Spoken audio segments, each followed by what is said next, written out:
Hi everyone, and welcome back to Purpose to Love.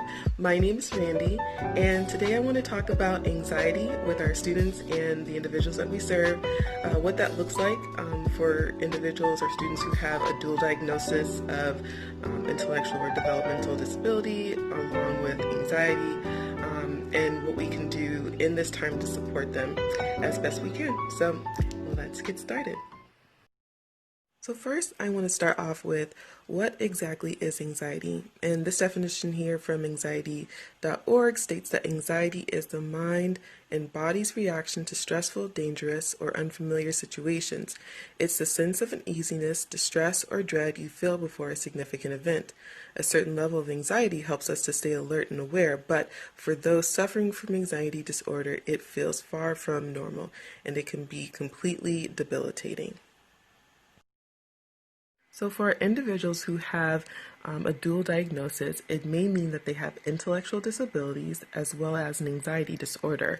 And it is a more specific psychiatric diagnosis. And that involves more, as you can see here, extreme fear, worry, agoraphobia, social anxiety, obsessive compulsive disorder, etc.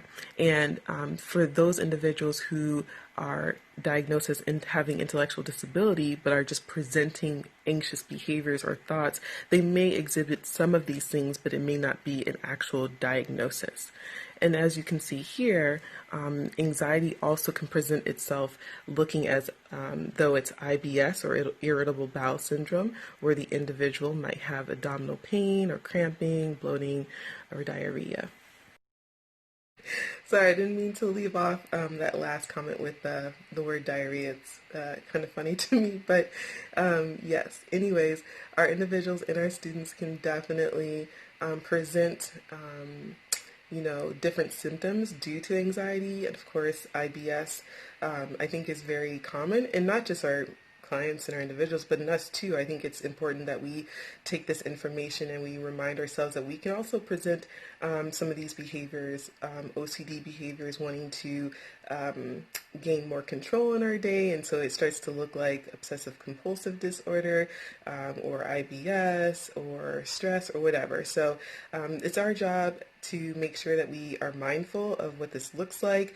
If the individual is presenting signs like IBS or OCD, and they never presented these behaviors before, it's something good to take note of and say, maybe they're exhibiting some stress or something's going on where they're just feeling very overwhelmed, and present it to the team and work through those issues. So I'll also make sure I leave you guys the links of the articles I read from earlier. And I also read another article that I thought was pretty interesting on dual diagnosis. I thought was pretty relevant. Even though it was about 10 years old, I still felt that it talked about some of the same issues that we kind of still face today, trying to support individuals who have an intellectual disability along with a mental health diagnosis as well. So check that out as well. I'll leave that in the link or in the description portion below. So now that we've talked about what anxiety is, what it looks like for individuals who have a dual diagnosis, or even for individuals who are presenting more anxious thoughts and behaviors, let's talk about some ways that we can support them. I have a few things on my list here. So one of the first things is just encouragement. Encouragement goes a long way. Encouraging anyone always makes them feel positive and makes them feel motivated to do the next task.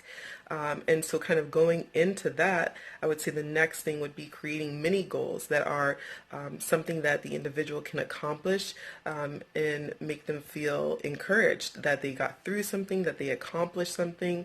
So creating little mini goals throughout the day, and it can be something very simple. You came in, you said good morning to 5 people, and you this, that, and the other. Maybe 5 people is too many, 2 people, whatever it is. You said good morning to 1 person, just whatever is something that the individual can accomplish and do and feel successful about.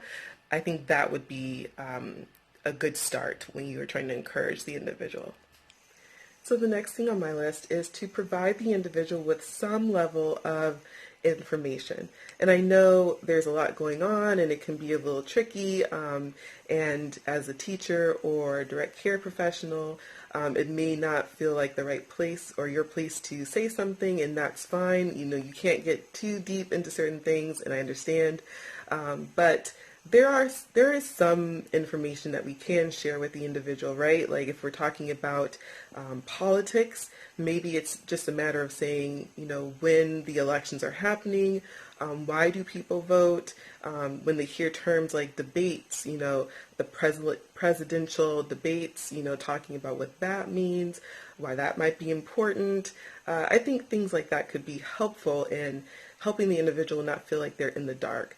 And I think this is especially important for individuals who are more moderate or mild or higher functioning individuals with intellectual disabilities. They just really want to have information. They want to feel as though they can be seen as having information and being, you know, in the know and having that, being privy to certain things. So I think there are some things that we can share, and we should do our best to, you know, not keep them in the dark. So my last 2 points are this.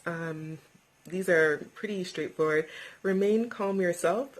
Try not to allow your stress and your anxiety to pour out into your work, into what you're doing. It's so much easier said than done, I understand, but do your best to not, you know, to be mindful of your tone and your body language, or how you're saying this, or, you know, the words that you're using, just to help set the environment and help them to not feel as anxious when they are around you. And then the last point is really just, you know, exercising, stretching, moving your body, taking deep breaths, slowing down your heart rate. You know, when you're anxious, your heart rate goes up, and so what we're trying to do is kind of even it out a little bit. So taking deep breaths, you know, and going for a walk, exercising, playing games, dancing, you know, whatever you can do with the individual as well to help them to relieve some stress.